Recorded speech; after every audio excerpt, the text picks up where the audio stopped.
Bonjour et bienvenue au cœur du couple conscient. Alors aujourd'hui je vais vous parler des différents langages de l'amour. Et pour ça je vais m'appuyer sur le livre de Gary Chapman qui s'appelle Les langages de l'amour, les actes qui disent je t'aime.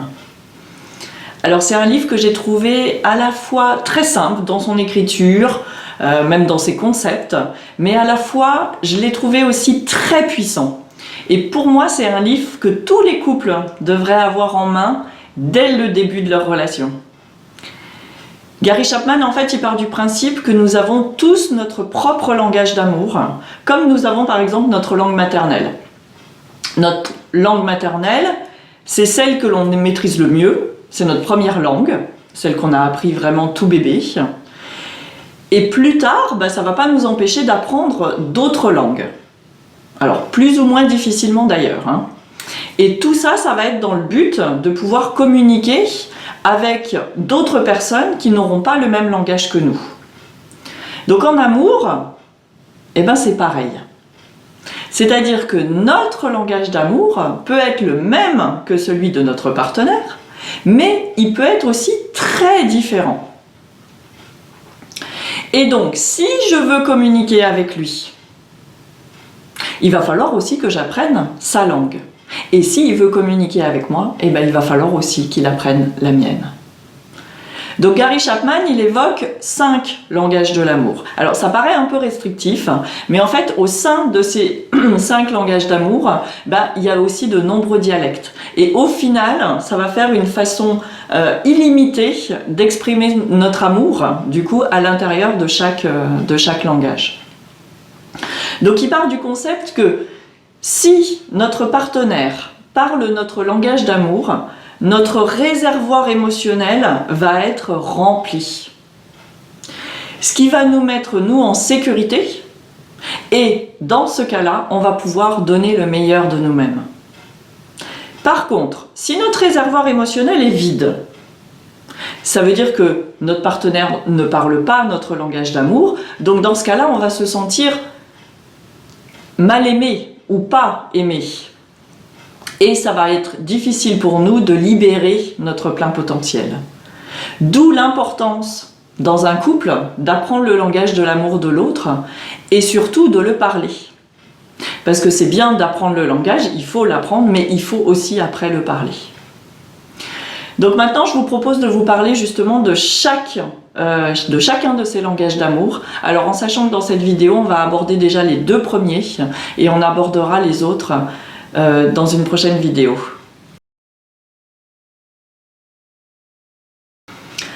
Alors, le premier langage d'amour dont parle Gary Chapman, c'est les paroles valorisantes. Alors, les paroles valorisantes, ça va être toutes les paroles qui vont nous faire du bien.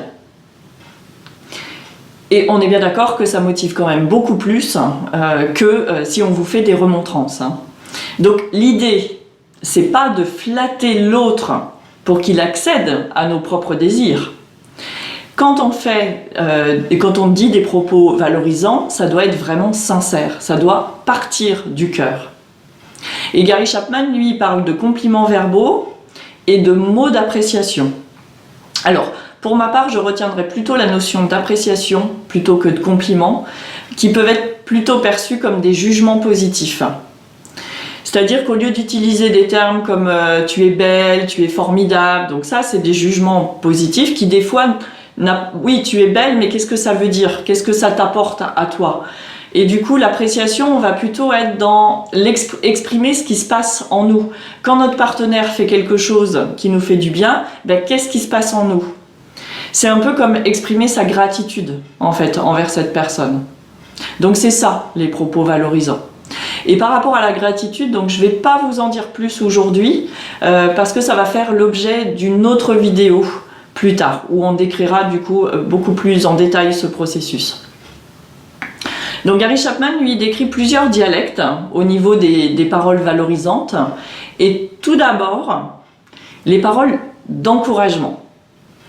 Donc ça va être, l'idée, ça va être de montrer à l'autre que nous croyons en lui et en ses possibilités. Donc on va l'encourager à réaliser des envies, mais qu'il possède déjà. C'est-à-dire que là, on n'est pas en train de parler de choses qu'on a envie que l'autre fasse, alors que lui, il n'a pas du tout envie.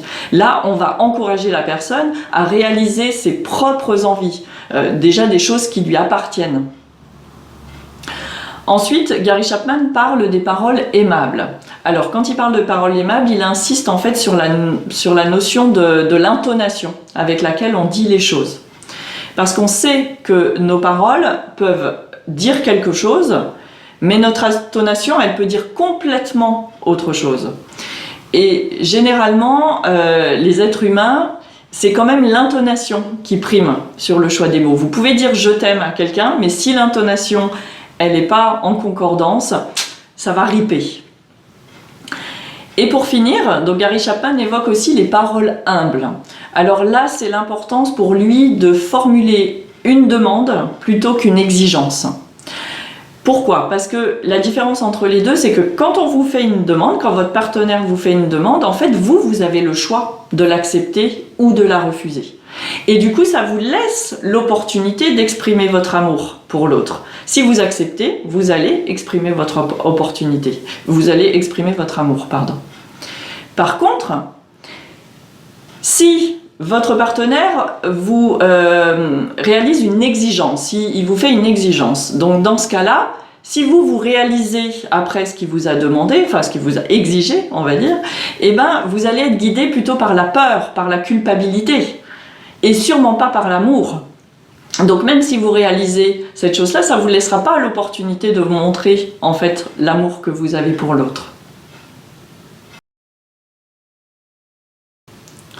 Alors le deuxième langage d'amour décrit par Gary Chapman dans son livre, ce sont les moments de qualité. Alors les moments de qualité, ça peut se décliner avec une multitude de manières.